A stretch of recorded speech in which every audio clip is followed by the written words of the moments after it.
ഗോതമ്പ് പൊടി എടുക്കുക, അതിനകത്തേക്ക് പഞ്ചസാര ഇടുക, അതിനകത്തേക്ക് ജീരകം ഇടുക. എന്ത് ജീരകം? ചെറിയ ജീരകം ഇടുക. ഇത് 3 ഇടുക, വെള്ളം ഒഴിക്കുക, മിക്സ് ചെയ്യുക. Only 4 ingredients. അയ്യോ സോറി.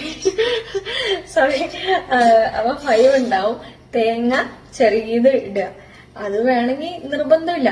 പിന്നെ പക്ഷെ എനിക്കിഷ്ടമുള്ളത് എങ്ങനെയാണെന്ന് വെച്ച് കഴിഞ്ഞാൽ ഗോതമ്പ് ഇതില് ക്യാരറ്റ് അരിഞ്ഞിട്ടിട്ട് ഉണ്ടാക്കണതാണ്. അത് നല്ല സൂപ്പറായിട്ട് നല്ല ടേസ്റ്റാണത്. പഞ്ചസാര ഞാൻ എന്താ പറയുന്നത്? പഞ്ചസാര. Okay okay. പഞ്ചസാര ഓക്കെ. അപ്പൊ ഇത്ര ഇട്ടിട്ട് നല്ല മിക്സ് ചെയ്ത് വെച്ചിട്ടുണ്ട്. അപ്പൊ കാണിച്ചു തരാം. എന്താ? ഓക്കെ.